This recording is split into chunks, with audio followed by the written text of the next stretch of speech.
This is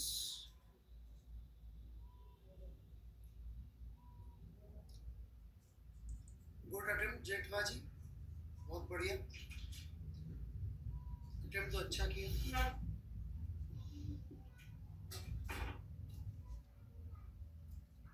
इस particular problem में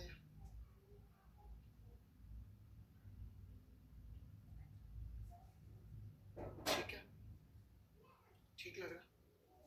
let's see, कुछ टेंशन वाला गड़बड़ लगा एक बार दोबारा। चैटर्जी ने शायद जनरल सॉल्यूशन दिया है।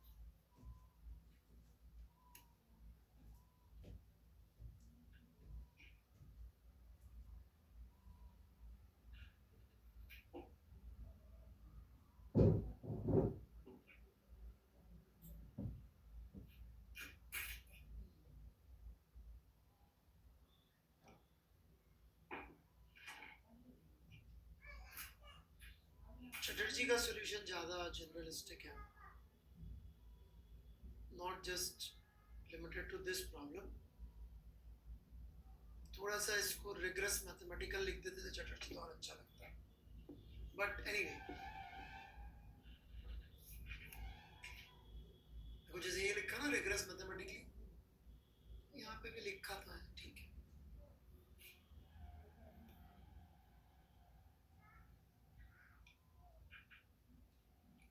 आयन यादव जी ने क्या किया?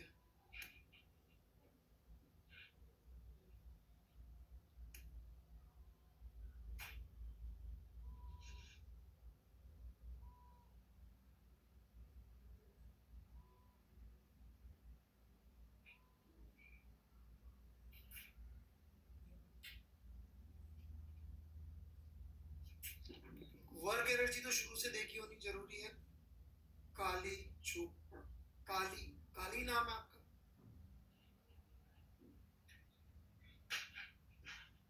काली कली,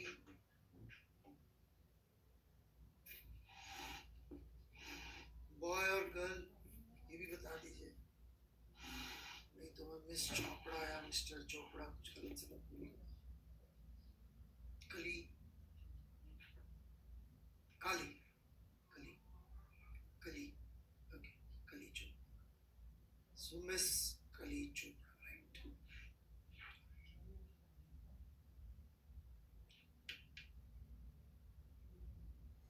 एनर्जी से मतलब गोयल साहब एनर्जी के पहले लेक्चर से, ये पहले का कहीं और पढ़ रखा है, बाकी तकलीफें तो फिर भी होंगी। और फ्रिक्शन का कहा गया, स्टैटिक फ्रिक्शन का आईएनजी स्टैटिक फ्रिक्शन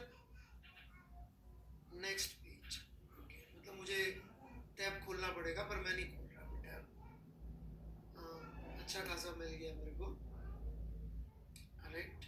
चटर्जी ने अच्छा लिख दिया। अच्छा, डाउट पूछना, okay okay, please please please doubts he post करिएगा, मैं बोर्ड नहीं देख रहा क्योंकि मैं खुद सॉल्यूशन देने वाला हूँ। Please do not post anything else except doubts. क्या डाउट है भाई?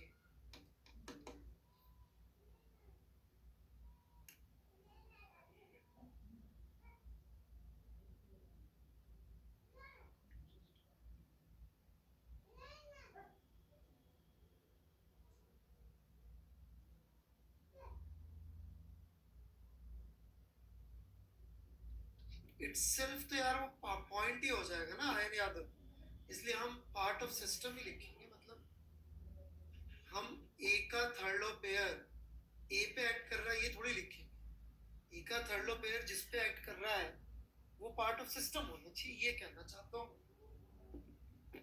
बाकी अब इस बात को आप हिंदी अंग्रेजी बंगाली में जैसे चाह लिखिए। चटर्जी ने अब इसको बंगाली में पता नहीं कैसे लिखा हो।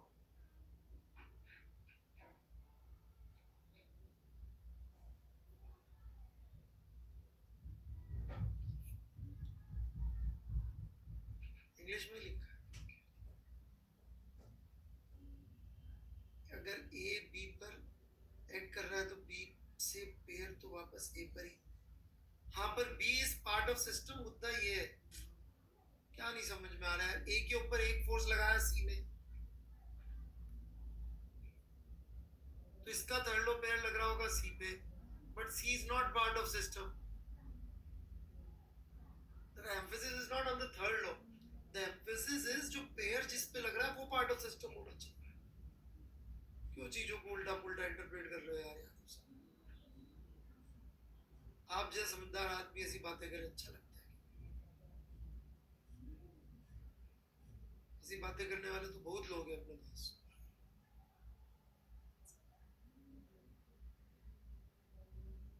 नहीं सिंह साहब,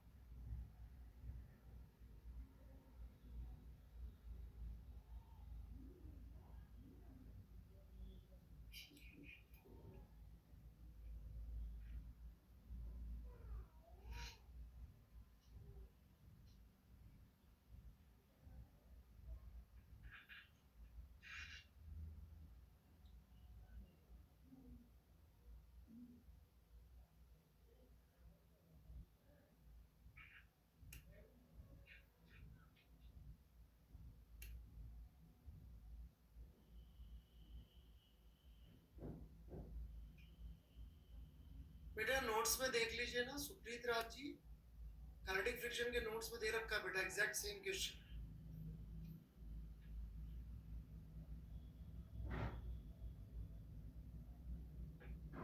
क्वेश्चंस का सॉल्यूशन डालिए। कौन से क्वेश्चन का सॉल्यूशन? नहीं मत डालिए जी, डाउट है तो उसमें देखो। Central force one proof.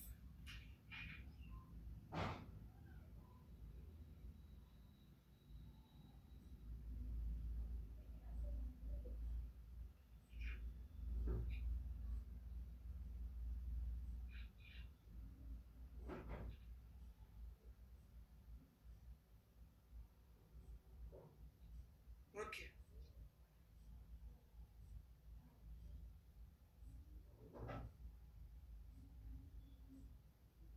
ठीक है, मतलब लॉजिकल तरीका ठीक है, इसका रिग्रेस तो नहीं कहूंगा मैं इसको, ठीक है गुड है।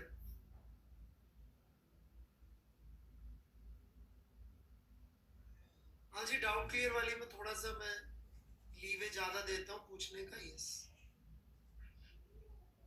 ठीक है, चलिए शुरू करें। Shall we begin?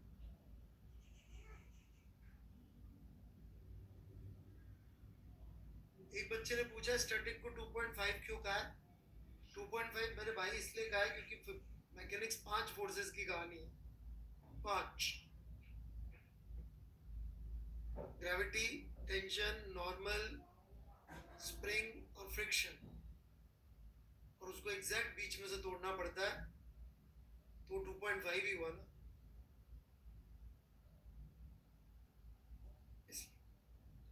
चले तो बड़ा अच्छा कुछ बच्चों ने डाला है, तो मेरे से रहा नहीं जा रहा कि मैं सीधे सीधे अपना ही लिख दूं। जैसे जनरल सॉल्यूशन चटर्जी ने जो डाला था, राइट, यहां से हम लोग शुरू कर रहे हैं।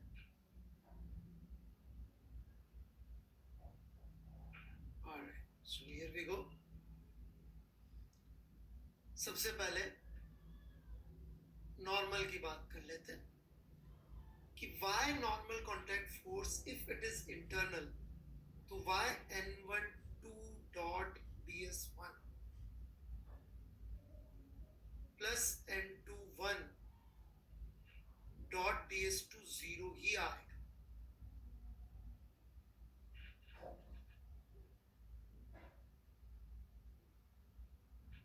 It's very easy, all right, because what happens is this, जैसा इन्होंने बहुत अच्छा समझाया है,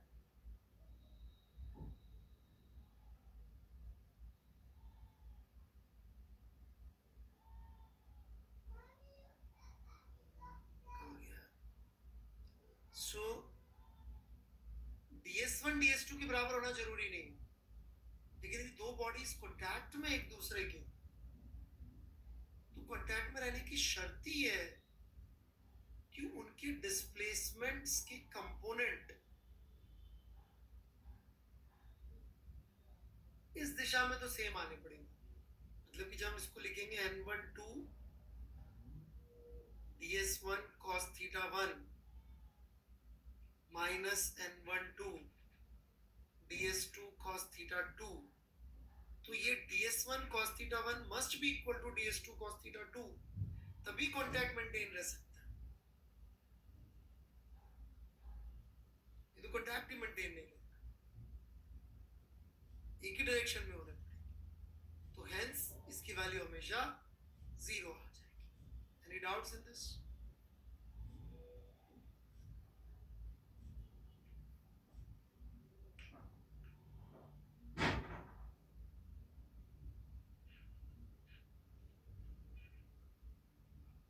थोड़ी देर सिंसियरिटी रखनी पड़ेगी मेरी क्लास में। मेरा बेसिक मानना ये है कि जो बच्चे सेलेक्ट हो सकते हैं मैं उन्हीं को पढ़ाऊं, जो अपनी हरकतों की वजह से सेलेक्ट नहीं हो सकते मैं उन्हें ना पढ़ाऊं, क्योंकि उनका फीडबैक 1-2 साल रहता है जब तक वो पढ़ रहे होते हैं, राइट। जब उनका सिलेक्शन नहीं होता तो उनसे कोई नहीं पूछता तुम्हें किसने पढ़ाया था,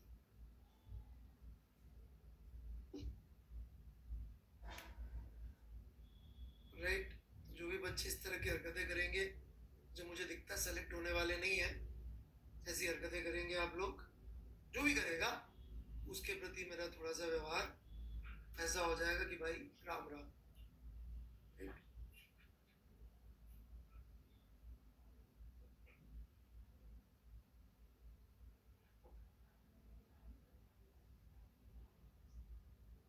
टेंशन की बात मैं अलग से कर लेता हूँ, क्योंकि टेंशन की बहुत अच्छी बातचीत नहीं कर पाएंगे भाई साहब, राइट।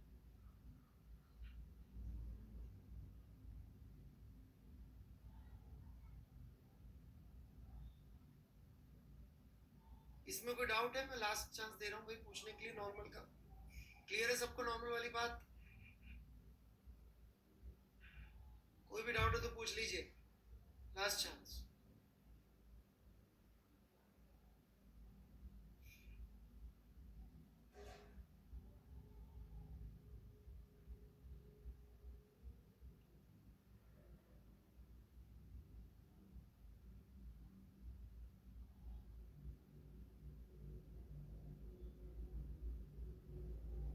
ना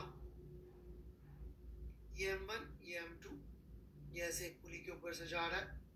even in such cases we know कि यदि m1 x नीचे आया, राइट, तो ये पुली जो y ऊपर जाती है तो 2y रस्सी छोड़ती है, तो x इसने खींची और इसने 2y रस्सी खींची छोड़ी, तो x must be equal to 2y। यहाँ पे यदि अपन टेंशन का वर्क देखेंगे तो माइनस tx, यहाँ पर टेंशन का वर्क देखेंगे तो 2ty प्लस में हो रहा होगा वर्क।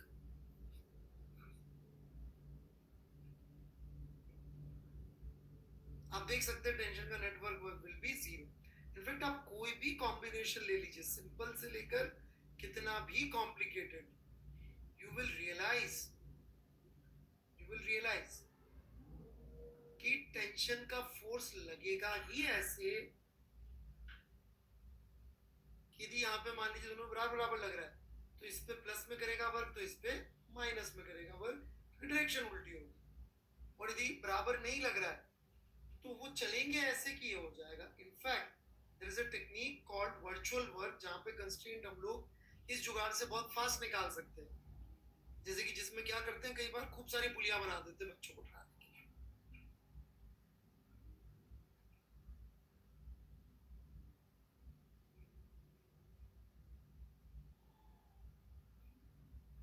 जैसे कि ऐसा कुछ बना दिया m1 m2, अब हमसे पूछ लिया बताइए इनकी वेलोसिटीज में क्या रिलेशनशिप होगी। तुम बड़ा इजीली कह सकते हैं कि भाई यदि ये x ऊपर गया तो टेंशन ने इस पर dx काम किया, ये y नीचे आया तो टेंशन ने इस पे वर्क किया 1 2 3 4 ty, लेकिन टेंशन टोटल वर्क तो 0 होता है, hence y must be equal to x by 4, hence v2 must be equal to v1 by 4। ये एक जुगाड़ टाइप का कंस्ट्रेंट मेथड है जो मैं बहुत ज़्यादा प्रेफर नहीं करता हूँ. मैं अभी भी प्रेफर वही करूँगा लेंथ वाला, क्योंकि रिजिड बॉडी में वो ज़्यादा हेल्पफुल है.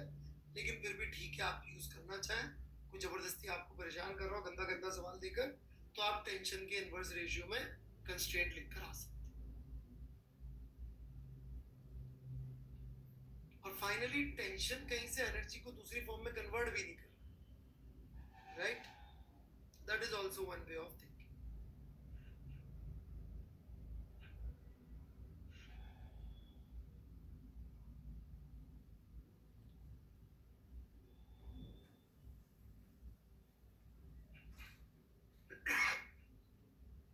कोई डाउट है तो पूछ सकते हैं.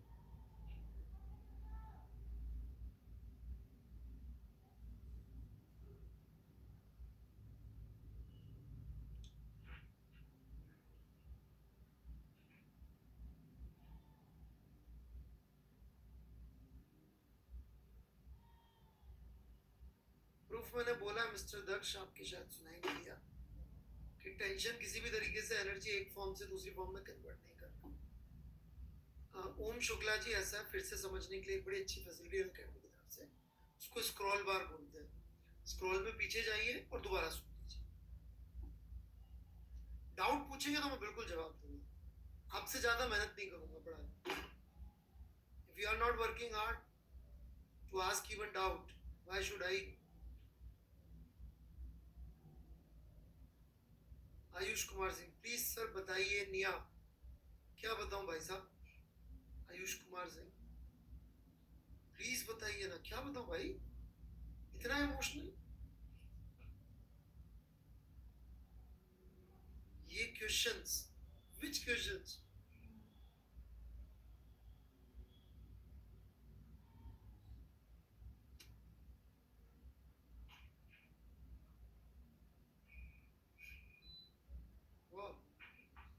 ये क्वेश्चंस बताऊं मैं? चलो बहुत बढ़िया.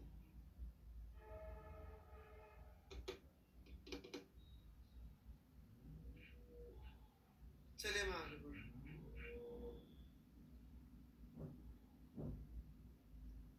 40 माइनस क्यों है? कौन है भाई? प्रशांत. इस भाई की भी ब्रांड जो है फिक्स ही हो गई है, बिल्कुल खराब वाली. ये कुछ करने को तैयार नहीं होता बच्चा. फोर्स और डिस्प्लेसमेंट की डायरेक्शन देखनी थी. he is not ready to do that. Consistently bad.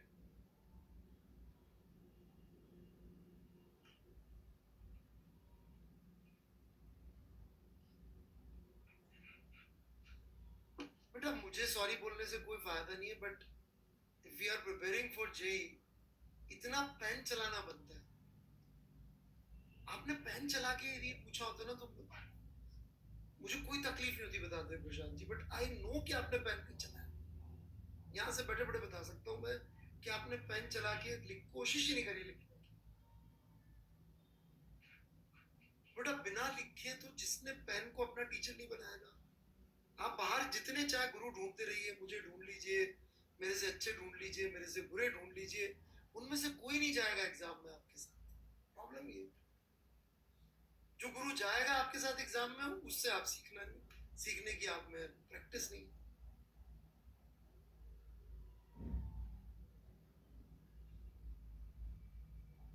तो जब मैं बोलता हूं तो बुरा लगता होगा, आई नो दैट, क्योंकि आजकल क्या कस्टमर केयर वाला जमाना है, टीचर स्टूडेंट वाला नहीं.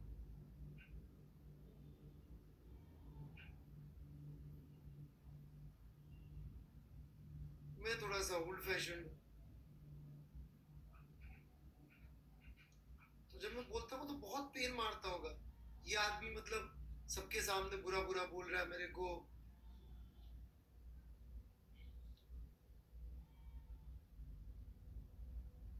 चलिए जी, मैं बढ़ूं आगे. काइनेटिक फ्रिक्शन तो सुपर इजी है, कुछ करने को ही नहीं है काइनेटिक फ्रिक्शन में तो. Alright, very very easy. ये भाई ने लिखा भी है. Sorry, static friction.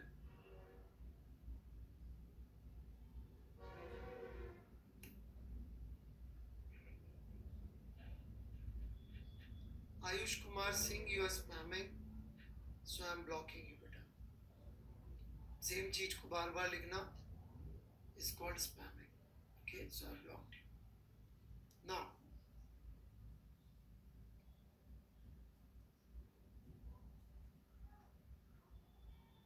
जब कोई रिलेटिव मोशन ही नहीं हो रहा तो दोनों का displacement has to be same और थर्ड लॉ के हिसाब से फ्रिक्शन तो उल्टा पुल्टा लगेगा, hence work done would be so 5 में से 2.5 फोर्स ऐसे हैं कि जिनका वर्क हमेशा 0 आएगा। एक बार जरा देख लेते हैं अपन अपनी स्थिति क्या है अभी। mg conservative, kx conservative, kinetic friction non conservative और टेंशन नॉर्मल और स्टैटिक फ्रिक्शन को हम क्लासिफाई नहीं कर पाएंगे क्योंकि जब भी हम एक्शन रिएक्शन और टोटल वर्क लिखेंगे तो वर्क ही 0 आ जाएगा, तो क्लासिफाई क्या देला करोगे, क्योंकि वर्क तो टोटल लिखना पड़ता है। So they are neither conservative non conservative, ये कुछ नहीं है दोनों में से। अब आप किसी ने वर्क एनर्जी पढ़ रखी है उससे जाके पूछ लो टेंशन कौन सा फोर्स है, नॉर्मल कौन सा फोर्स है, कंजर्वेटिव नॉन कंजर्वेटिव, पूछ के देखना एक बार एंड सी हिज रिस्पांस।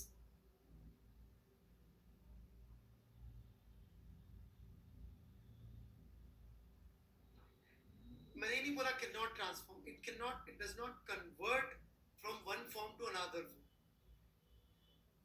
जैसे कि kinetic friction is converting energy from good form to bad form.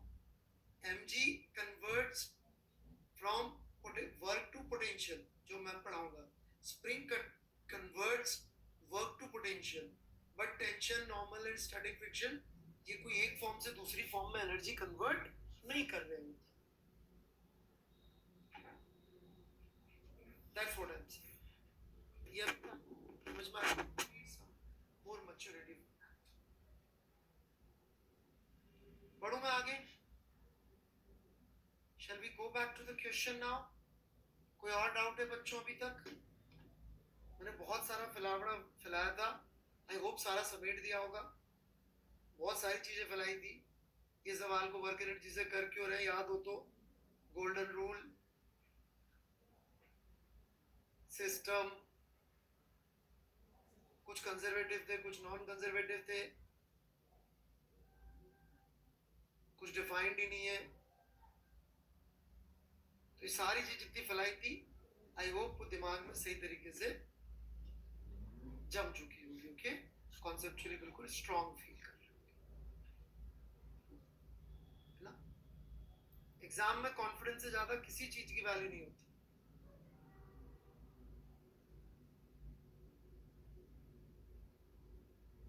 कई लोगों को लगता है कॉन्फिडेंस आता है खूब सारे क्वेश्चन सॉल्व कर लो तो कॉन्फिडेंस आ जाएगा, नहीं आता। क्योंकि हर क्वेश्चन में अपन को पता है कि इसमें फर्जीवाड़े मार हो। अंदर तो सबको पता होता है दिल में कि मैं फर्जीवाड़े कर रहा हूं कि नहीं कर रहा हूं।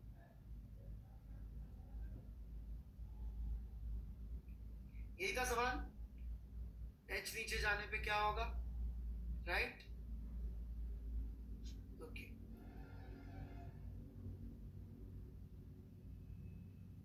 V2 फाइंड करना। तो एक एक करके देख लेते हैं अपन। टेंशन इंटरनल है, वर्क 0, नॉर्मल इंटरनल है, वर्क 0, स्टैटिक फ्रिक्शन है ही नहीं, खत्म हो गई कहानी। काइनेटिक फ्रिक्शन है ही नहीं, kx नहीं है, mg है। mg जो है पाथ से इंडिपेंडेंट है, तो अपन कैसे भी क्या हो अपन को डिस्प्लेसमेंट चाहिए होगा, f डॉट s करेंगे तो fs cos थीटा, ये गया कैसे भी हो इस डायरेक्शन का ही डिस्प्लेसमेंट चाहिए होगा which is h। so work done by gravity would be plus mgh, so work done is equal to change in kinetic energy of system, kinetic energy of system, so that is half mv2 square plus half mv1 square minus 0 plus 0। Initially दोनों rest पे थे।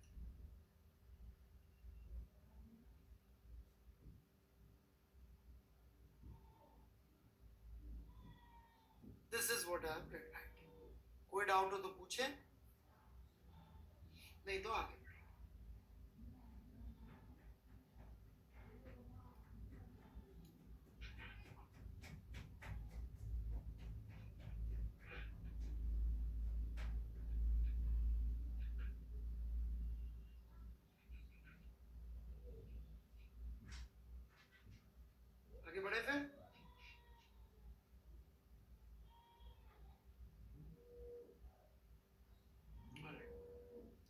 Constraint लोग भगवान जाने क्या सिखाते हैं, क्यों सीखते हैं, मुझे नहीं मालूम।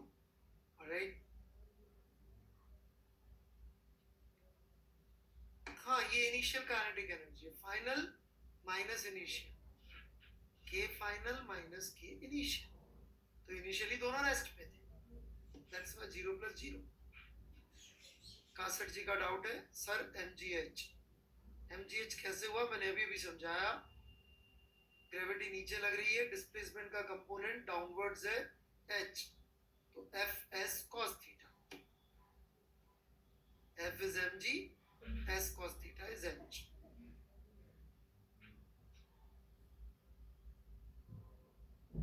ऑलराइट, मैं कुछ अच्छी बात कर रहा था, और कोई डाउट? कंस्ट्रेंट, ऑलराइट, कंस्ट्रेंट लोग भगवान जाने कैसे कैसे पढ़ते हैं। मैंने क्या बताया था, what does constraint represent, constraint क्या नहीं, कंस्ट्रेंट रिप्रेजेंट क्या करता है?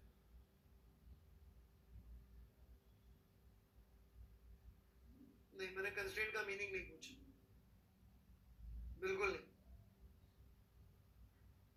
Yes mister Kushak Singh, you are going good.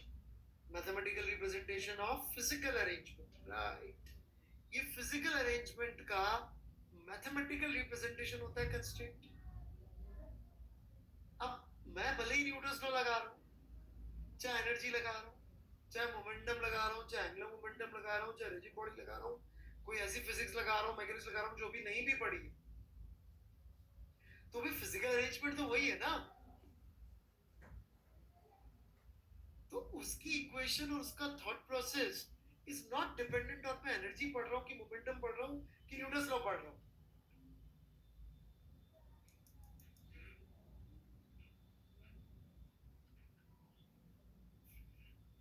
मैं पता नहीं थोड़ी सी गहरी फिजिक्स पढ़ा देता हूँ कभी कभी जोश में आके, और कुछ लोगों के ऊपर से निकल जाती होगी, माफी चाहता हूँ, but that's the only way I know physics.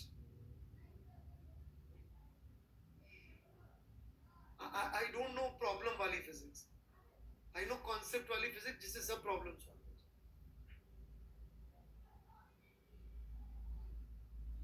ठीक है ना। इसीलिए मैंने कंस्ट्रेंट को वहां पे बिल्कुल बेसिक से बताया था, कंस्ट्रेंट होता क्या है। वो इक्वेशंस नहीं होती है, वो रस्सी नहीं होती है, वो क्या होता है, वो वेज कंस्ट्रेंट, रस्सी कंस्ट्रेंट, पुली कंस्ट्रेंट, ना ना, that is not what is constraint. Constraint is mathematical representation of your physical arrangement. So once you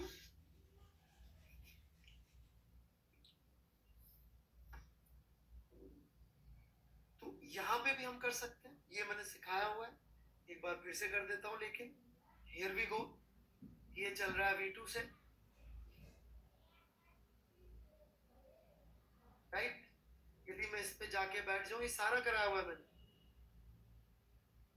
तो ये दीवार V2 से इधर आ जाएगी, तो velocity of 1 with respect to 2 में निकाल सकता हूं, velocity of 1 with respect to 2 का मैग्नीट्यूड आ जाएगा V2 के बराबर, डिफरेंशिएट करके दिखाऊं कि ऐसे ही दिख रहा है,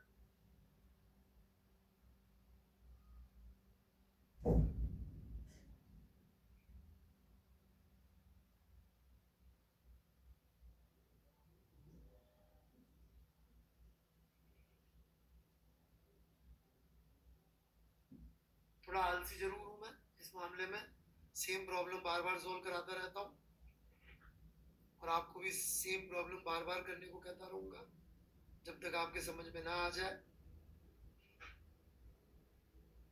एंड वी आर डन।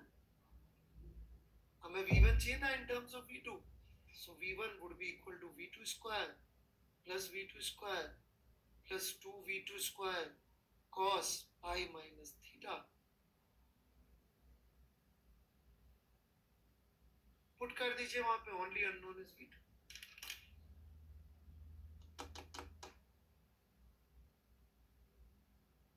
मैं वर्क एनर्जी में एग्जांपल्स कम लूंगा,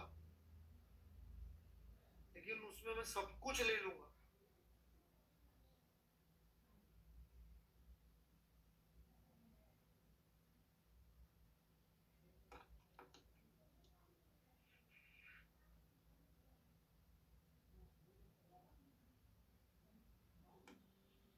only unknown is v2, v1 को उठा के यहाँ पुट कर दीजिए, सॉल्व कर लीजिए। थीटा थोड़ा सुंदर ले ले तो और जल्दी हो जाएगा, थीटा को 60 ले लो, खट सॉल्व हो जाएगा।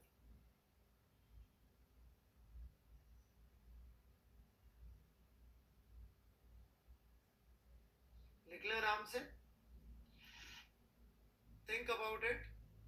जो लोग भूल गए हो, all we needed to solve this was one constraint equation and one work energy equation, and if we would have gone it other way, क्योंकि हमने तो सबसे पहले इसको न्यूटन्स लॉ से सॉल्व किया था, एफबीडी बनाना पहला प्यार, न्यूटन की इक्वेशन लिखना पहली अपन ने सीखा था। इसको एनएलएम से करते हैं तो पहले तो निकालते एक्सेलरेशन, फिर निकालते टाइम, फिर उस टाइम से निकालते इसकी वेलोसिटी, निकलता उससे भी यही आंसर।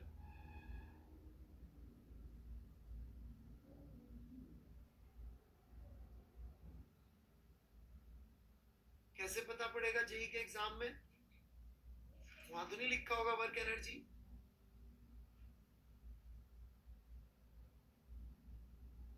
क्योंकि सवाल में ये नहीं पूछा कितनी देर में ये नीचे जाएगा। कोई ये पूछ ले एच पहुंचने में कितनी देर लगेगी, फिर क्या करना पड़ेगा भाई? फिर एलएम पे जाना पड़ेगा। टाइम गायब है इसलिए इससे solve.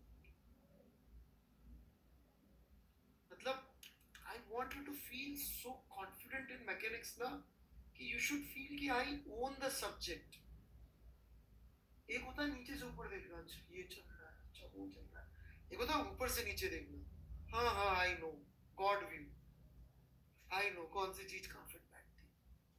I want you to have same view as I have, god view, ऊपर से देखना। पर उसमें ताकत लगती है, बहुत पैन चलाना पड़ता है, राइट? नहीं, इसको गॉड व्यू बोलते भाई मेरे, इसका गॉड से कोई मतलब नहीं, मतलब this technically this is called God view, ऊपर से जो आप व्यू लेते हैं, राइट? इसका टेक्निकल नाम गॉड व्यू। बड़े आगे बर्ड व्यू में वो फील कर, bird as an overall view. God understands the connection also.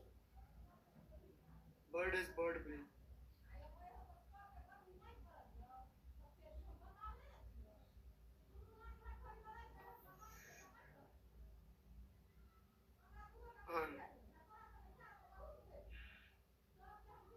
अबे बर्ड को रोस्ट करेंगे तो रोस्टेड चिकन बनेगा।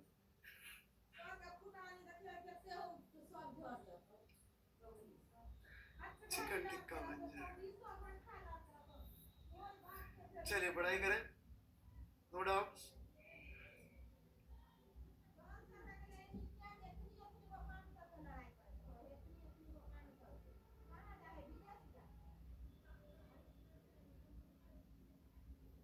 चलिए सो हम लोगों ने अभी तक क्या सीखा है और इसमें हम क्या चेंज करने जा रहे हैं, ये मैं आपको बता रहा हूँ।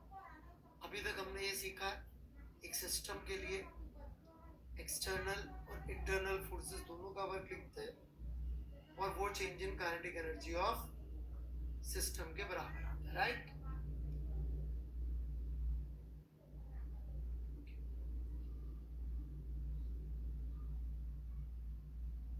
लेकिन बड़े लोगों ने एक चीज सोची, क्या कि यार ये जो अपन वर्क लिख रहे हैं, कि वर्क लिखना कोई बहुत अच्छा काम नहीं। Please understand this equation here, when we have to actually write work, we are doing much more than Newton's law. We are doing much more than Newton's law, क्योंकि फोर्स भी लिख रहे हैं, डिस्प्लेसमेंट भी लिख रहे हैं, right? So the idea is not to write work.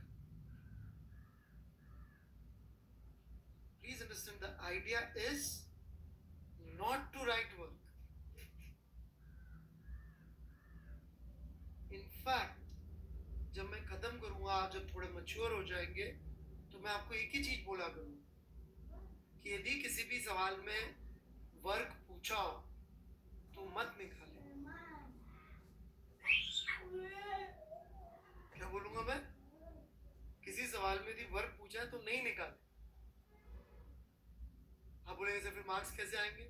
बाकी सब चीजें निकालें, क्योंकि वो तभी वर्क पूछते हैं जब उसको निकालना मुश्किल होता है। याद करिए पहला पहला वर्क आया डिकेंसी का सवाल, किरोडोव वाला।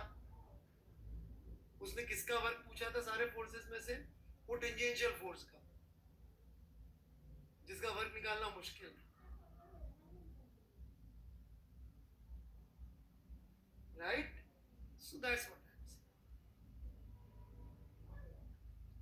ठीक है? तो फिलॉसफी समझे इस इक्वेशन की। इस इक्वेशन की फिलॉसफी वर्क लिखने की नहीं है, वर्क नहीं लिखने की। You get it?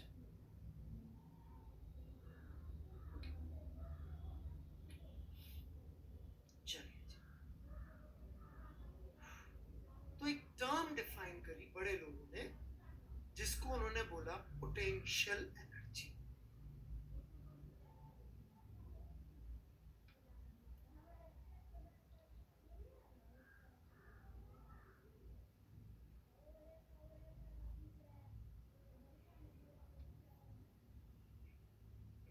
Potential energy,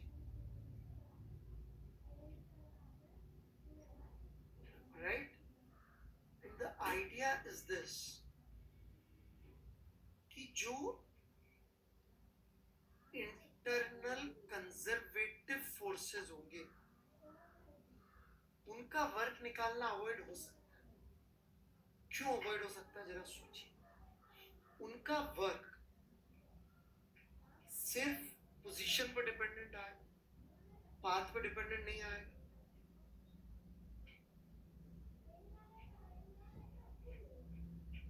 तो अपन कोई ऐसा फंक्शन बना ले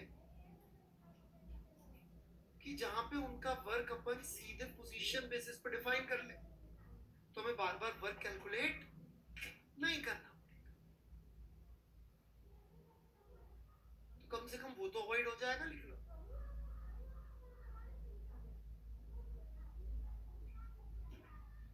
सारी बात समझ में हम क्या कोशिश कर रहे हैं?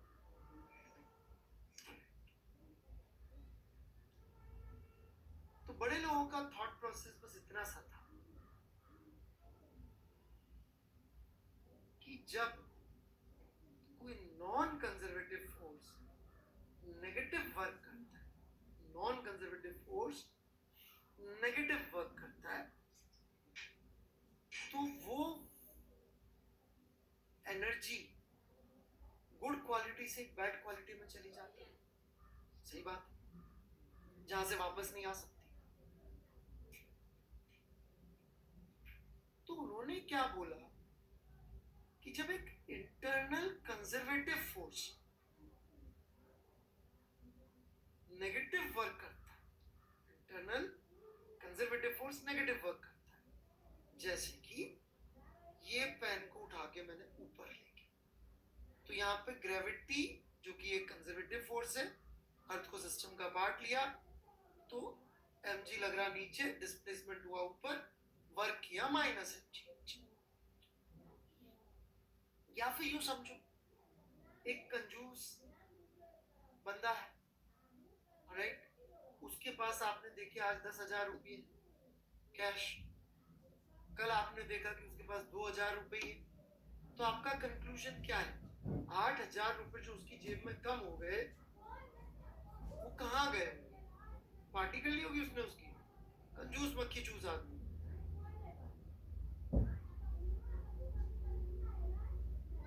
आप उसका बैंक बैलेंस चेक करो, वहां बढ़ गया हो।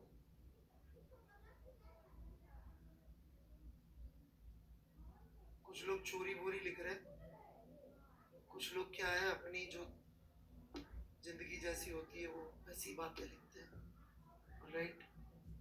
जैसे नेगेटिव बातें लिखने वाले शायद मेंटेलिटी यही होगी।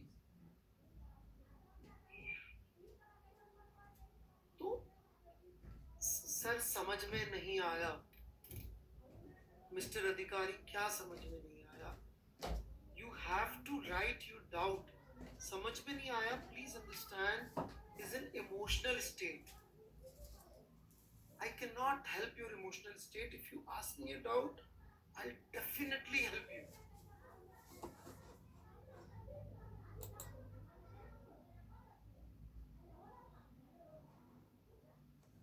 कंफ्यूज था, बिल्कुल नहीं जाने देगा, बिल्कुल नहीं जैन देगा। पेन, पेन का छोड़ दीजिए, फॉरगेट अबाउट पेन। पैसे का समझ में आ गया अधिकारी जी? पैसे का समझ में आ गया?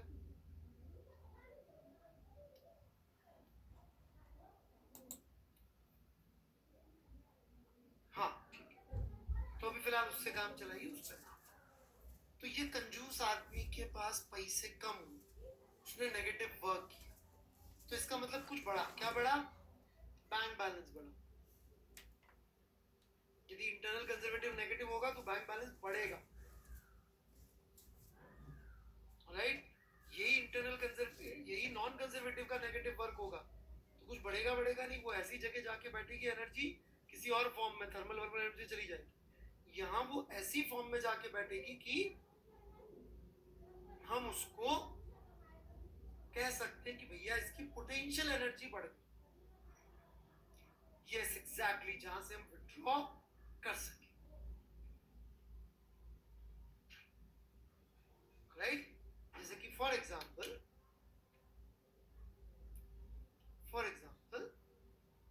इसको यदि मैं वेलोसिटी देता हूं इस फ्लोर पे, राइट, इस पे, और मैं देखता हूं ये रुक गया, ठीक है, मैंने इसको वेलोसिटी दी और ये रुक गया, तो नेगेटिव वर्क किया काइनेटिक फ्रिक्शन ने। हाथ और इरेजर मेरा सिस्टम है, नेगेटिव वर्क किया। वो नेगेटिव वर्क क्या मुझे वापस इजीली मिलेगा? नहीं मिलेगा। मैंने अब की बार इसको वेलोसिटी दी ऊपर की तरफ और हाईएस्ट पॉइंट पे पकड़ लिया, जब वेलोसिटी 0 थी तो पकड़ लिया। क्या जो मैंने जो ग्रेविटी ने इसके ऊपर वर्क किया, मिस्टर अधिकारी, ग्रेविटी ने इस पे वर्क किया है क्या?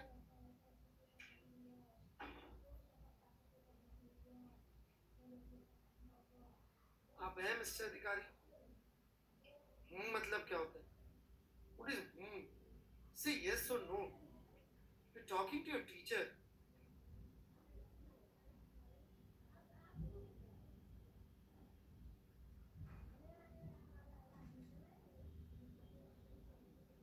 ऐसे बात करते हैं टीचर से? ग्रेविटी ने वर्क किया, पॉजिटिव की नेगेटिव? नेगेटिव वर्क, तो वो गया या वापस मिल जाएगा? ये इजीली वापस मिल जाएगा।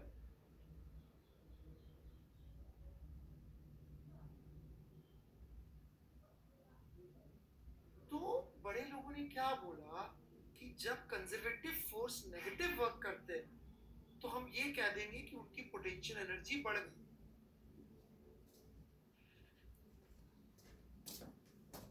Hence du is defined as minus negative work करते हैं तो हम ये कह देंगे कि उनकी पोटेंशियल एनर्जी बढ़ गई।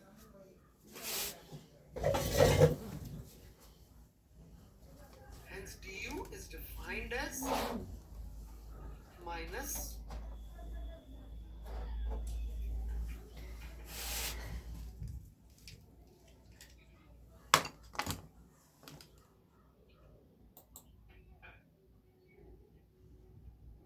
इंटरनल है, इसलिए एक्शन का भी वर्क लिखने का है, रिएक्शन का भी वर्क लिखने का है। मेरे को ऐसा लग रहा है मैंने 1 2 उल्टे लिख दिए।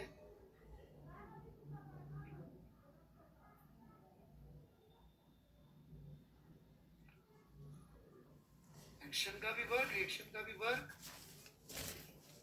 And important point conservative.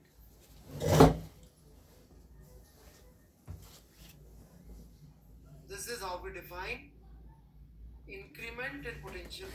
Negative का चक्कर समझ में आ गया ना अच्छी तरह से, राइट? कंजूस के पास जेब में पैसे कम होना मतलब बैंक बैलेंस बढ़ना. ये बैंक बैलेंस, ये पैसे, एक्शन रिएक्शन दोनों का वर्क. लेकिन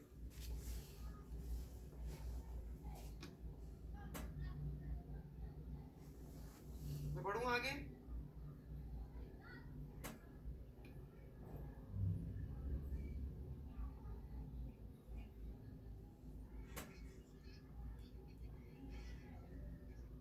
ये मैं इतनी बार कर चुका हूं कि अगली स्टेप शायद सबके समझ में आ गई होगी.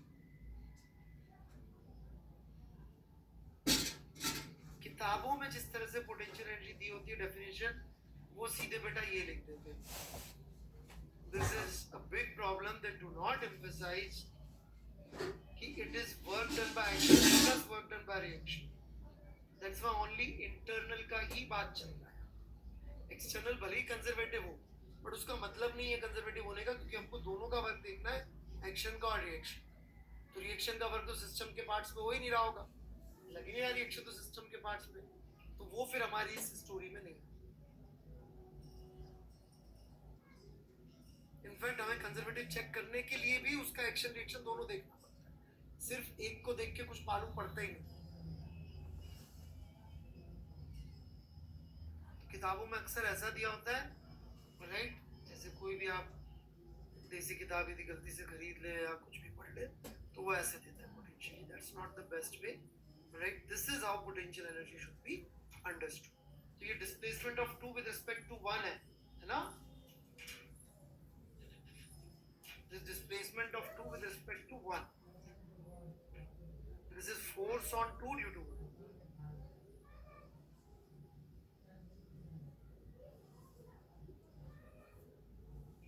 Relative displacement है, बिल्कुल बता चुके हम ये कई बार. Displacement of 2 with respect to 1. Now if we integrate it, तो हमारे पास आ जाएगा u final minus u initial is equal to negative of work done by internal conservative force. ये जो कोई confusion?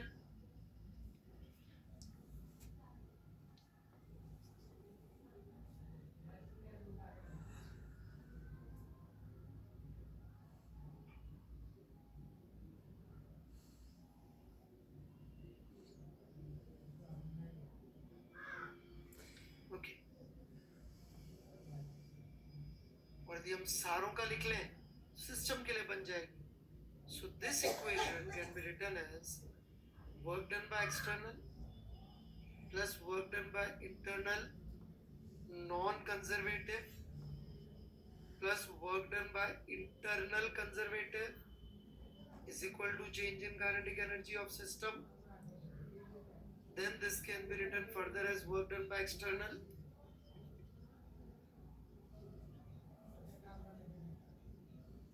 plus work done by internal non-conservative minus delta U of system is equal to delta K E of system. तो मैं उठा, ये समझ में आया? इसको मैंने ऐसे लिख दिया minus delta U of system. तो इसको उठा के मैं इधर ले जाऊंगा and I will have my work mechanical energy theory.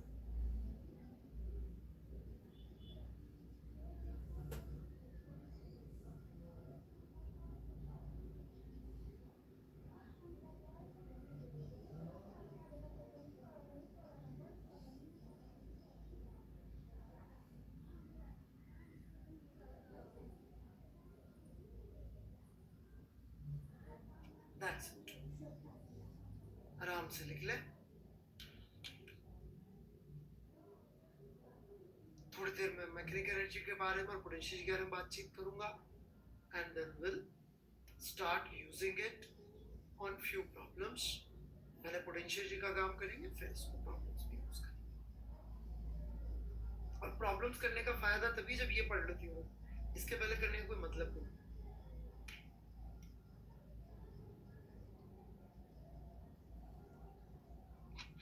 जबरदस्ती की प्रॉब्लम्स होती है।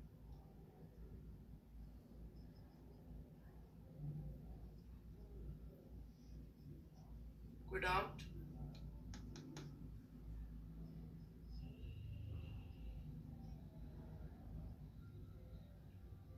मैं अगले पेज पे साफ साफ लिख दूं एक बार थ्योरम। मैकेनिकल एनर्जी बेटे भारद्वाज जी, आई डोंट नो आपका ध्यान कहाँ रहता है, इतने फोकस के साथ जे की तैयारी।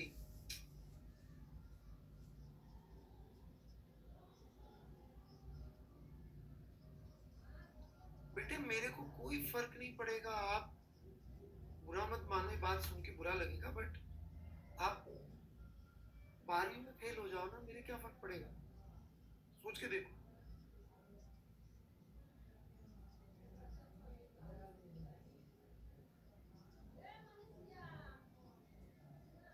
मुझे सॉरी बोलने से क्या होगा बेटा, प्लीज थोड़ा पढ़ाई में ध्यान दे ले, और 3 टैब खोल के मत रखे इस पे लैपटॉप पे।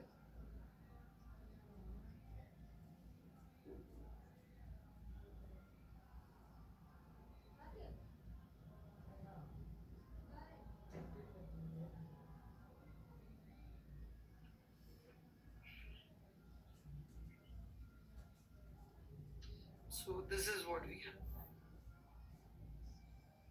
So मैकेनिकल एनर्जी क्या होती है? Kinetic energy of the system and potential energy of system, जो कि कहां से आती है? इसमें क्या लिखना है? पोटेंशियल किसके कैसे लिखनी है? ड्यू टू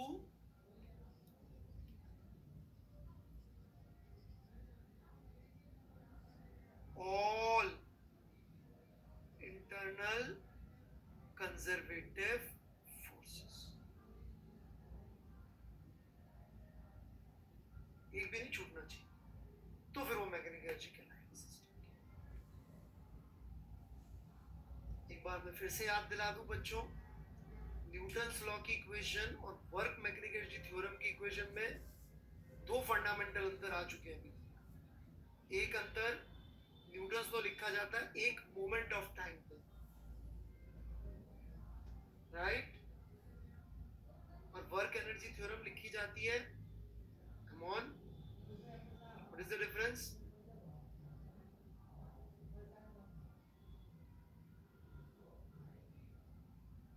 इनिशियल से फाइनल स्टेट के बीच, राइट, 2 स्टेट्स होनी जरूरी है। इनफैक्ट इसका मतलब जब हम लोग सवाल सॉल्व कर रहे होंगे तो न्यूटन्स लॉ में हम एक ऑब्जेक्ट का, एक सिचुएशन का एक एफडी बना लेते थे और आगे बढ़ जाते थे। यहाँ पे हमारे को यदि ढंग से सॉल्व करना है तो 2 चित्र बनाने पड़ेंगे जहाँ पे स्टेट्स मार्क होनी चाहिए, इनिशियल स्टेट, फाइनल स्टेट। आप में से जो लोग फिगर बनाने में बदतमीजियां करते थे, आलस करते थे, उन सब के लिए और गड्ढे खोदने वाले हैं। एक ही बॉडी के नहीं निहत जी, सिस्टम के 2 चित्र बनाने पड़े, एक इनिशियल स्टेट, एक फाइनल स्टेट। यदि अपन 2 चित्र नहीं बनाएंगे तो गलतियां होंगी। मैं पहले ही बता दे रहा हूं आपकी गलती का सोर्स।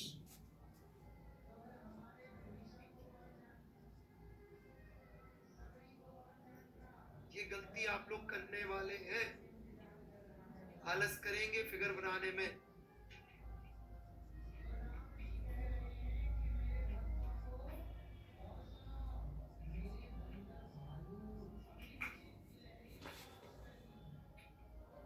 वो एफडी बनेगा कि क्या बनेगा वक्त बताएगा, 2 फिगर बनेंगे, मैंने तो ये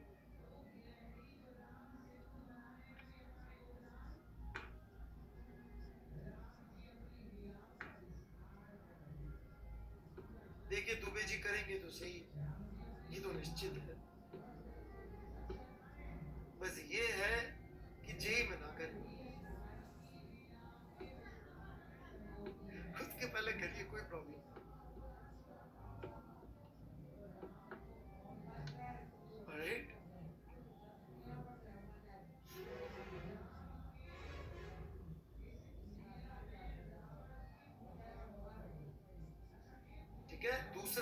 डिफरेंस है,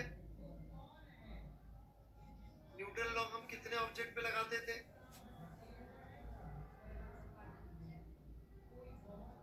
एक ऑब्जेक्ट। ये एक ऑब्जेक्ट के लिए बहुत यूजफुल नहीं, ये कितनों पे लगाएंगे हम जनरली? सिस्टम। तो हमें सिस्टम डिफाइन करने पड़ेंगे, इनिशियल स्टेट मार्क करनी पड़ेगी, फाइनल स्टेट मार्क करनी पड़ेगी। जब भी सवाल सॉल्व करेंगे पहले तो सिस्टम आइडेंटिफाई करेंगे कि नहीं करेंगे, और इनिशियल स्टेट और फाइनल स्टेट मार्क करेंगे चित्र बना के।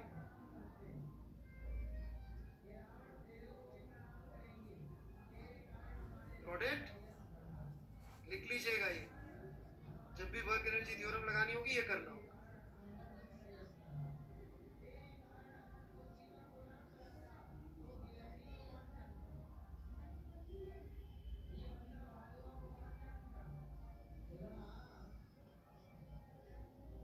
अब एक थोड़ी सी मेरे हिसाब से तो बिल्कुल नॉर्मल बात है, जेई 3 बार दे चुका है इसमें सवाल, बट फिर भी जो है कोचिंग फेटर्निटी को समझ में नहीं आता, so I can not help it.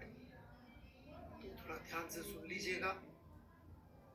Mechanical energy का मतलब कि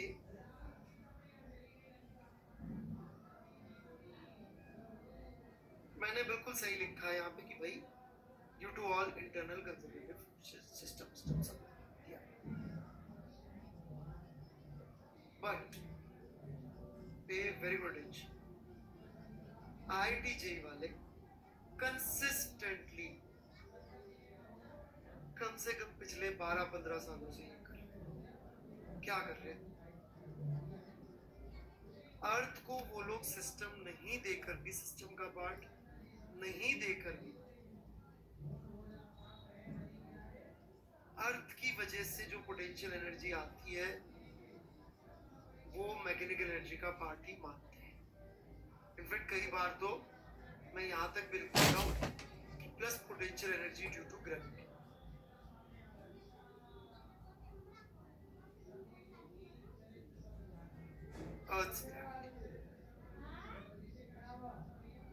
और वो बिल्कुल लॉजिकल है, मेरे हिसाब से कोई गलत नहीं है उसमें, राइट? यदि वो नहीं भी लिखेंगे तो भी ग्रेविटी अर्थ इस मतलब सिस्टम ही है। क्यों? क्योंकि जो पहली बार आपने पोटेंशियल एनर्जी पढ़ी थी, ये हम लिखें कि सोनी जी मैं नहीं समझ पाता बेटे, हिंदी या अंग्रेजी दोनों में से कुछ भी उचित तरीके से लिख लीजिए। सर थ्योरम की बात कर रहा है बैंथ, इस बैंथ, प्लीज आई डोंट अंडरस्टैंड। तो इसको चाहे तो अलग से लिख लीजिए पोटेंशियल ड्यू टू ग्रेविटी, नहीं तो याद रख लीजिए कि यदि नहीं दे रखा हो तो भी अर्थ की वजह से, भले ही अर्थ का सिस्टम नहीं हो, वो दे हैव बीन कंसिस्टेंट। और मेरी भी जब भी मैंने सवाल पढ़ा कि इसके अंदर भले ही नहीं बोल रखा सिस्टम में, there is a problem in JEE.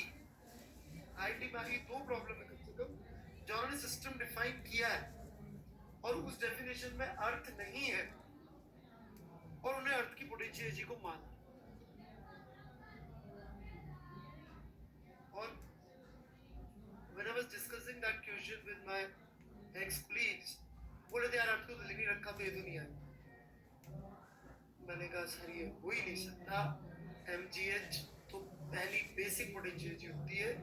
अब वो जेई वालों ने क्या सोच के किया मुझे नहीं मालूम, राइट? जेई ऐसा क्यों कर रहे हैं? बिकॉज एनसीईआरटी ने ऐसे ही लिखा हुआ, दैट्स हाउ एनसीईआरटी थॉट।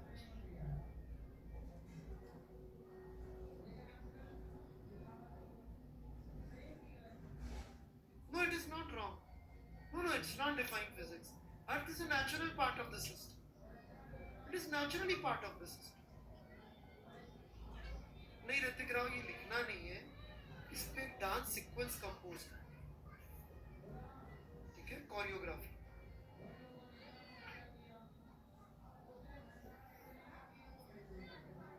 आपका नाम भी ऋतिक है इसलिए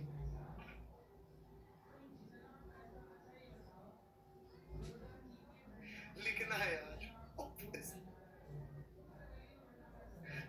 लेने गए, was just getting bored, तो मैंने सोचा चलो जोक मार लेते हैं। अरे वो आपके नाम से मुझे अरे प्लीज लिख लो भाई।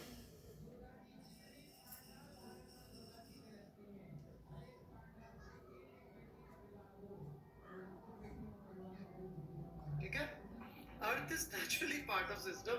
उन्होंने स्पेसिफिकली सवाल दिया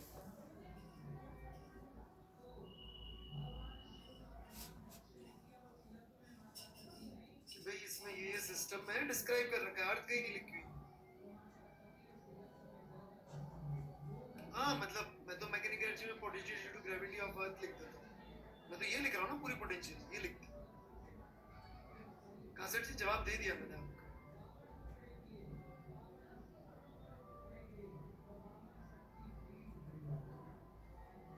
सेम टॉपिक पे पारसी अपने मेरे को रोस्ट किया, परसों आपने मेरे को रोस्ट किया।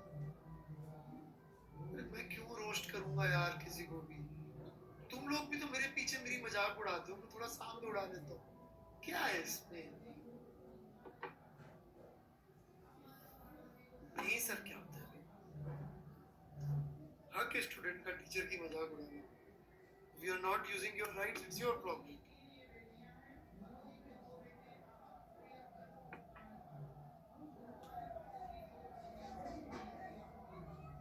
Alright.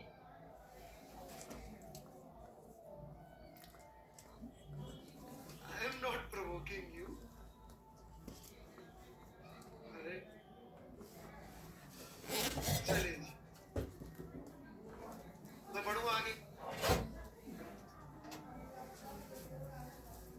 श्योर। तो यदि हम अपने 5 फोर्सेस की कहानी पे वापस जाएं, तो यही 2 क्वालिफाई होते हैं पोटेंशियल एनर्जी के लिए, right? Spring and MG.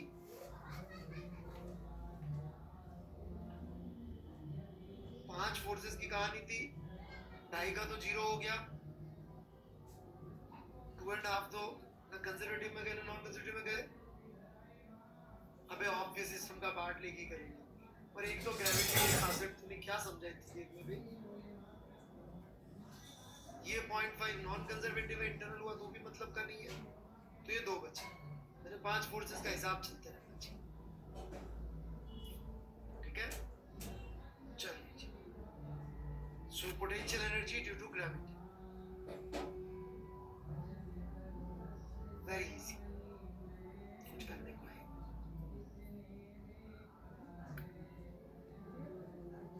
Delta U is minus work done by gravity होगा, राइट? थोड़ा सा यहाँ पे ध्यान दीजिएगा, लेकिन डेल्टा यू का मतलब है यूएफ माइनस यूआई, राइट? मुझे इस इक्वेशन से कैलकुलेट तो मैं सिर्फ यही कर सकता हूँ, सिर्फ यही कैलकुलेट कर सकता हूँ। It is like I have y minus x is equal to 3. I can't calculate x and y, but I can always find difference, right? So इसलिए कई बार अच्छे लोग ऐसा कह देते हैं कि पोटेंशियल जी की कोई एब्सोल्यूट वैल्यू नहीं होती, सिर्फ डिफरेंस निकाला जा सकता है, सिर्फ चेंज निकाला जा सकता है, एब्सोल्यूट वैल्यू नहीं निकाल सकते। क्यों? क्योंकि इस तरफ तो वर्क ही होगा। आप बोलेंगे सर तो बहुत बड़ी कमी है इसमें, बिल्कुल कमी नहीं है। क्यों कमी नहीं है? क्योंकि अल्टीमेटली तो हमें डिफरेंस की जरूरत पड़ेगी, एब्सोल्यूट वैल्यू की जरूरत भी नहीं पड़ेगी अब।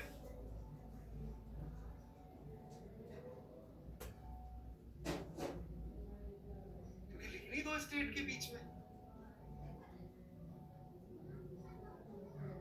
तो जरूरत भी डेल्टा की पड़ेगी और निकलेगा भी डेल्टा।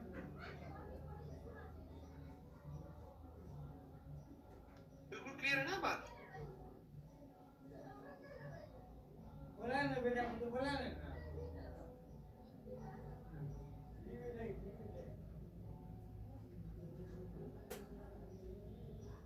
तो ये हमारी थी बेस लाइन है, इससे H1 ऊपर गया कोई पार्टिकल, किसी भी रास्ते से गया हो, m मास का ब्लॉक पार्टिकल, राइट? तो तो ग्रेविटी का फोर्स लग रहा था नीचे और डिस्प्लेसमेंट, राइट, ये यहाँ गया या इस हाइट पे कहीं और गया ब्लॉक। डिस्प्लेसमेंट का कंपोनेंट यदि अपन इस डायरेक्शन में लेंगे तो h1 ही आना है। तो यहाँ पर यदि अपन लिखें इसको 1 और इसको 2, तो u2 माइनस u1, या इसको नॉट लिख देते, एक मिनट रुक जाइए, इसको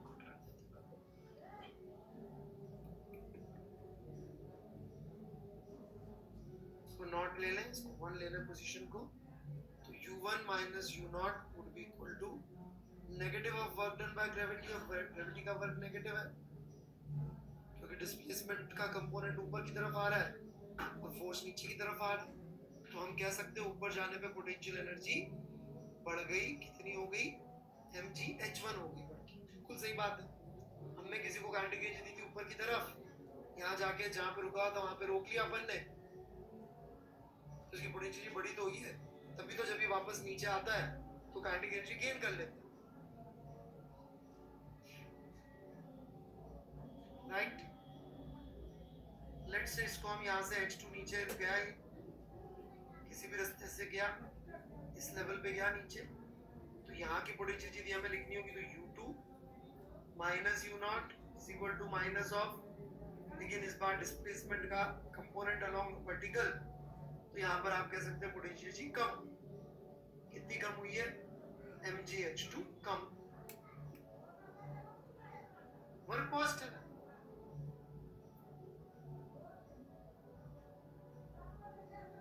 तो अभी पोटेंशियल जी कम हुई है, मतलब हम कह सकते हैं ऊपर जाता है तो बढ़ती है, नीचे जाता है तो कम होती है, which is not a complicated thing.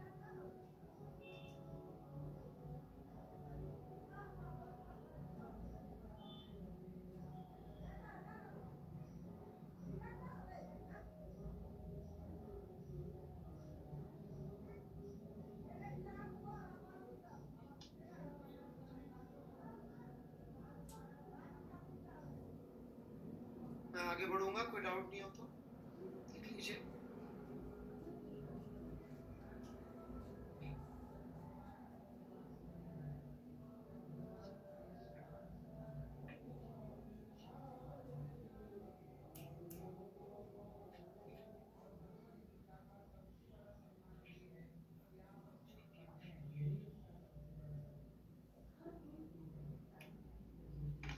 Sir water motor वाला क्वेश्चन में ज्यादा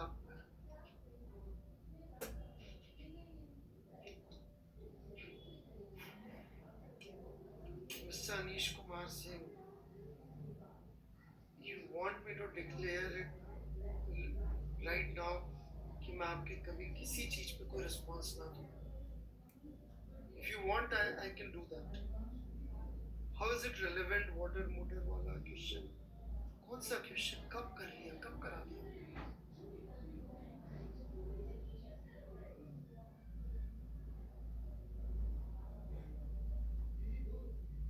Okay. I'm boycotting you, Mr. Anish Kumar Singh.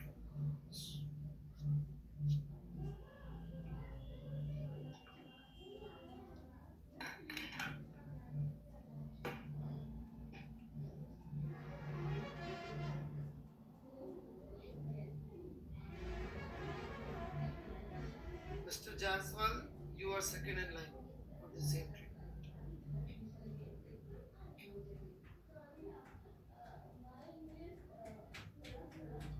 Okay.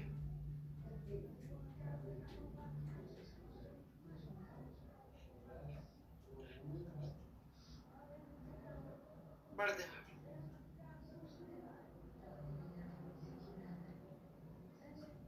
So, spring force. Conservative है, हमने प्रूव किया हुआ है क्या भाई लोग? क्यों क्यों है कंजर्वेटिव? Central force.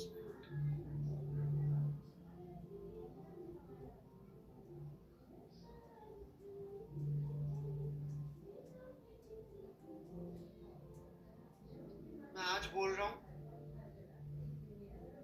कई बार फिर भी बोलूंगा,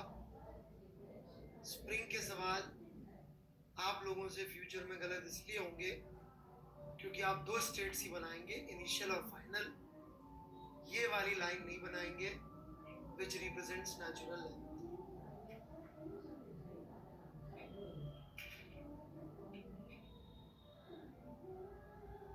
Always make this line representing spring at natural length.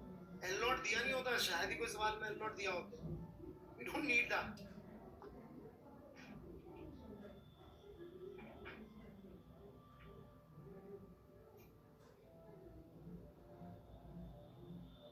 ठीक है, लेकिन हमें हमेशा बना। Let's say इसको x खींच के ले जा रहे हैं, फाइनली ये x1 आगे है यहाँ से, बीच में क्या स्थिति थी? Let's try to look at it.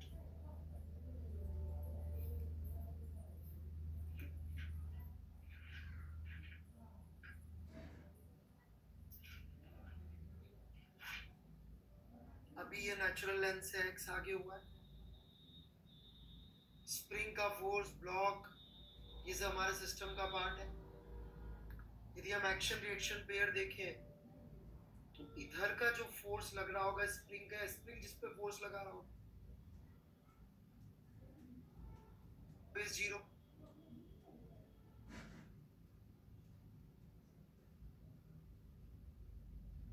Action reaction दोनों के पार्ट लिखना है हमें। तो स्प्रिंग का फोर्स जो इस पे फोर्स लगा रहा है वो जिस पॉइंट पे लग रहा है उस पॉइंट का डिस्प्लेसमेंट नहीं है तो लिखना वो भी पड़ता।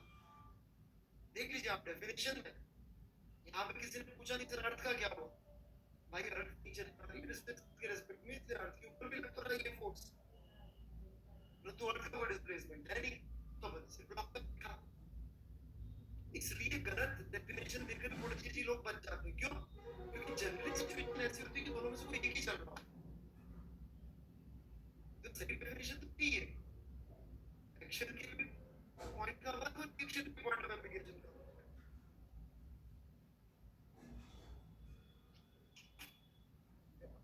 साइड से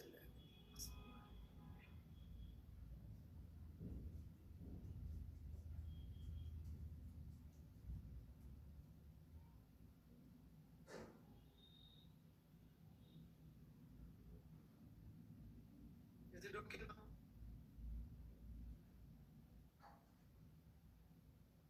अरे लैग हट गया क्या? नहीं हटा।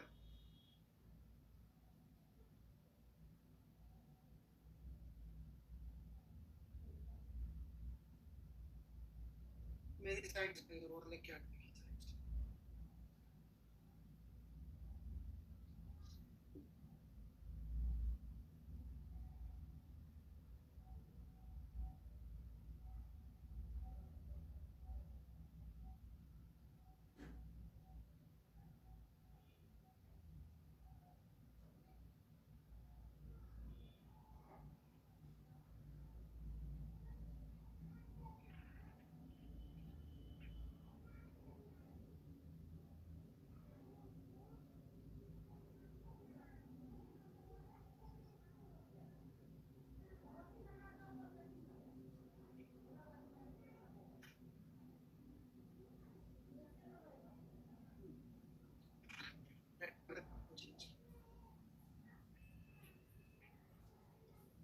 अभी तक लगे।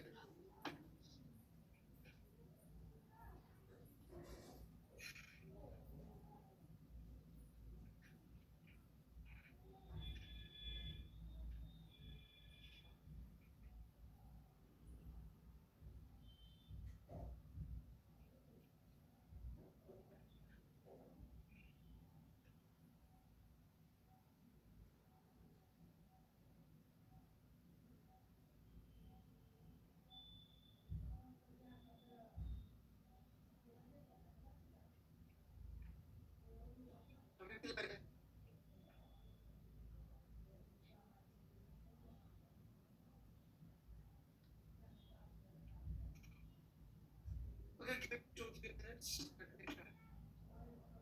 2-3 मिनट में वापस आता हूँ। ठीक है।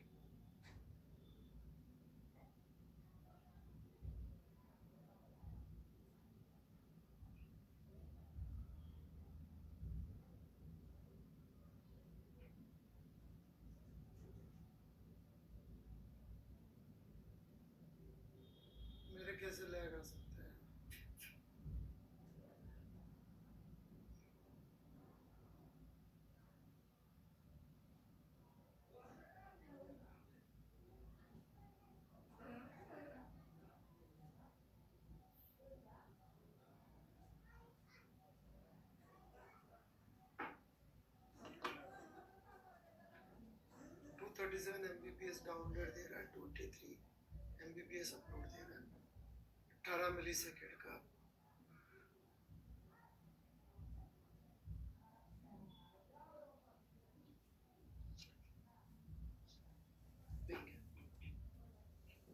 वो अपलोड है भाई Piyush Agarwal, download to 37 Mbps।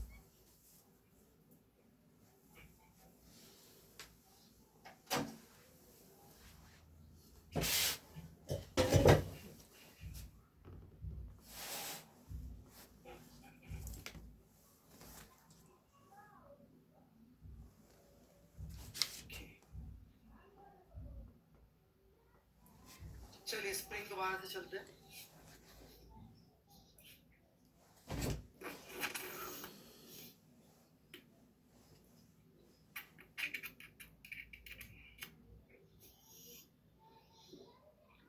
So where were we? ये स्प्रिंग है, नेचुरल लेंथ की लाइन खींचनी पड़ेगी हमेशा। x1 पे जा चुका है, स्प्रिंग के दोनों एंड्स पे फोर्स लगा रहे होंगे, एक इधर लगा होगा, एक दीवार पे लगा होगा। दीवार वाला जिस एंड पे फोर्स लग रहा होगा वो दीवार का पॉइंट तो चलना नहीं है, डिस्प्लेसमेंट 0 ये चलना है। इस मोमेंट पे kx फोर्स लग रहा है स्प्रिंग की वजह से, जब ये x आगे जा चुका है। x आगे कैसे गया that is not important, velocity दी थी, हम खींच के ले जा रहे हैं, that is hardly important. Important is spring का फोर्स, क्योंकि वर्क लिखना है इंटरनल फोर्स का। तो यदि ये मेरी इनिशियल स्टेट है, मेरी फाइनल स्टेट है, तो यहाँ पर मैं क्या लिखूंगा, final potential energy minus initial potential energy is equal to negative of work done by spring force. Spring का फोर्स लग रहा है नेगेटिव में और डिस्प्लेसमेंट हो रहा है पॉजिटिव में। जो डिस्प्लेसमेंट हो रहा है वो एसेंशियली dx ही है, जो भी x के अंदर बढ़ोतरी हो रही है वही यहाँ पर ds हो जाएगा।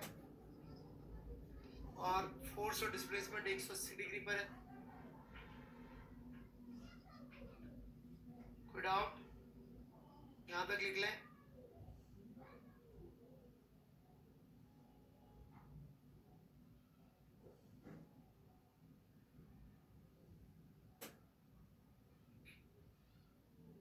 ओके,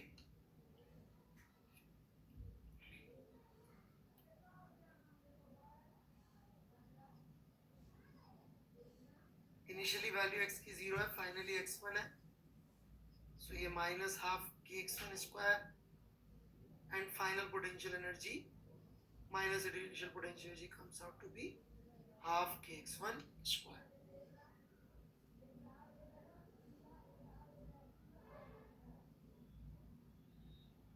मतलब पोटेंशियल एनर्जी खींचा तो पड़े।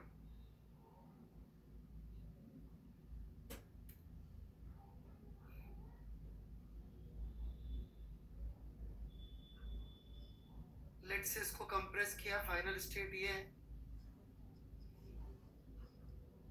ये इनिशियल स्टेट है अभी भी, और ये बीच की स्टेट है कि इसको हम x कंप्रेस कर चुके हैं।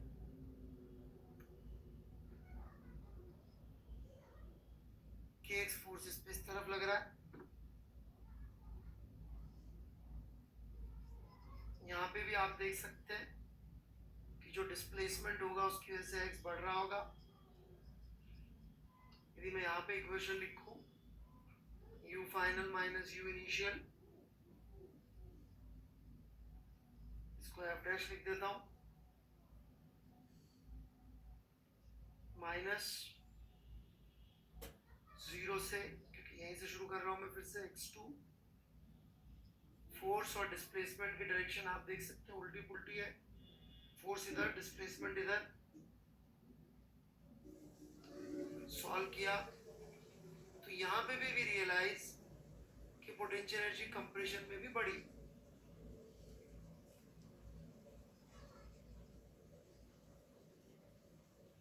मतलब स्प्रिंग को कंप्रेस करें चाहे एक्सटेंड करें, दोनों में उसकी पोटेंशियल एनर्जी बढ़ती है हाफ के स्क्वायर से। यहां पर एक डिफरेंस है कन्वेंशन में वर्ल्ड वाइड, क्या कि सब लोगों ने दुनिया में मिलके एक चीज मानी हुई है, क्या मानी हुई है कि इस स्टेट में पोटेंशियल पोटेंशियल को अपन सब जीरो बोला करेंगे। कन्वेंशन है, इसको सब लोग कन्वेंशन मान लेते, 10 जूल बोलेंगे तो भी फर्क नहीं पड़ता, लेकिन कन्वेंशन है। इस वजह से यहां पर हम सीधा कई बार लिख देते कि पोटेंशियल एनर्जी इज हाफ के x1 स्क्वायर, और यहां पे हम लोग कई बार सीधा लिख देते पोटेंशियल एनर्जी इज हाफ के x2 स्क्वायर।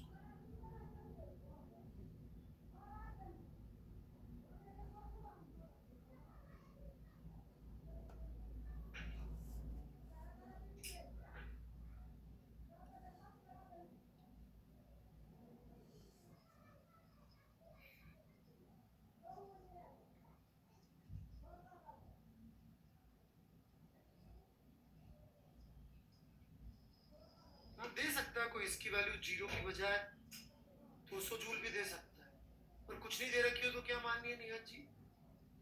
कुछ नहीं दे रखी हो तो क्या माननी है? जीरो। कन्वेंशन मैंने तो आज तक कभी नहीं देखा कि कुछ और दे दे, कोई देता भी नहीं है। स्प्रिंग की नेचुरल लेंथ में पोटेंशियल जीरो मानी जाती है by convention, there is no physics behind it, right? By convention zero नहीं जी, कुछ कहेंगे ही नहीं, ऐसा नहीं ये बोलेंगे नेचुरल लेंथ पे zero, they will not see anything, they will just say कि स्प्रिंग को मैंने इतना एक्सटेंड कर दिया तो बताओ कितनी पोटेंशियल जीरो। तो आपको समझना पड़ेगा कि भैया इसने नेचुरल लेंथ पे जीरो मान रखा, दैट्स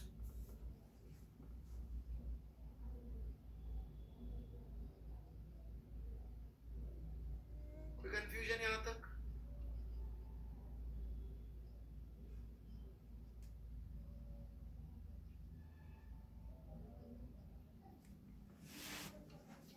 तो मुझे एक सवाल कराना था पर अब टाइम खत्म सा हो गया और ये सब लफड़ेबाजी के चक्कर में, तो इसकी एप्लीकेशन मैं अगली क्लास में शुरू करूंगा। आप लोगों को कुछ पूछना है तो पूछ सकते हैं।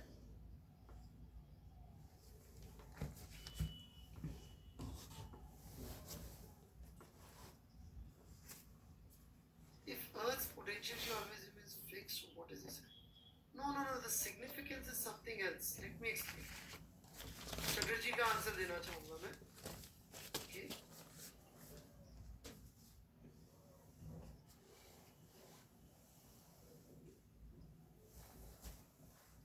चटर्जी का सवाल और मेरा आंसर बहुत ध्यान से सुनिएगा, बहुत इंपॉर्टेंट पॉइंट बोलने जा रहा हूं, पे वेरी गुड अटेंशन।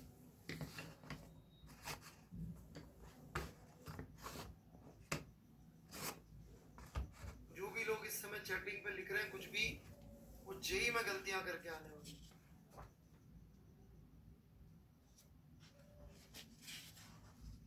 जो भी लिख रहे हैं ना इस समय, वो सब जेई में गलती करके आने वाली। सिस्टम दे रखा है m1 plus m2 plus spring,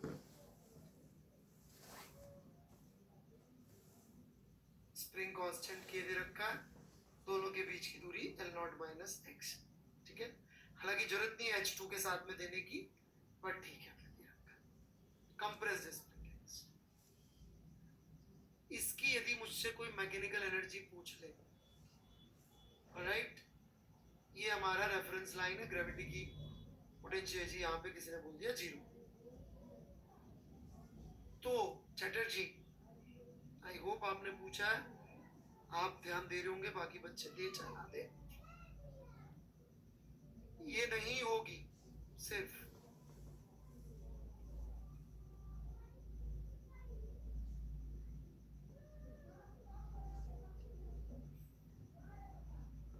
plus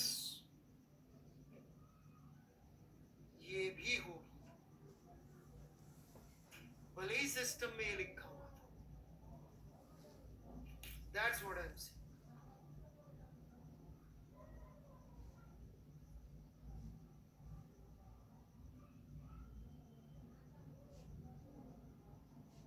करीब करीब जेई में आया हुआ सब।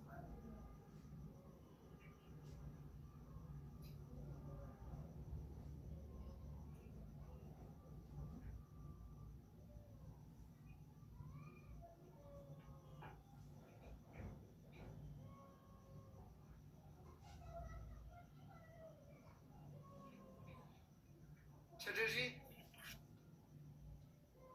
पता नहीं आपने क्या पूछा था, मैंने हो सकता है कुछ और आंसर दे दिया हो, बट ये समझना ज्यादा जरूरी।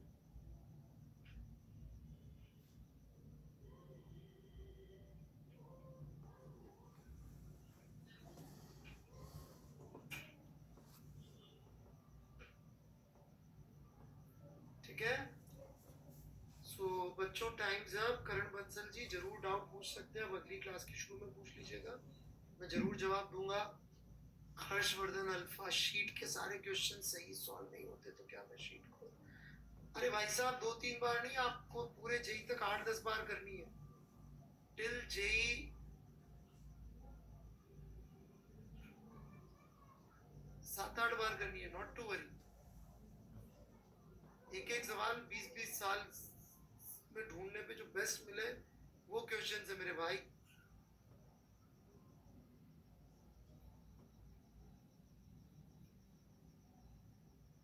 हिरोडोव 1.121 एक बार करने लायक है बस। इट्स लाइक अ ब्यूटीफुल गजल और a rock song that you can listen again and again and again, and every time you will learn something new.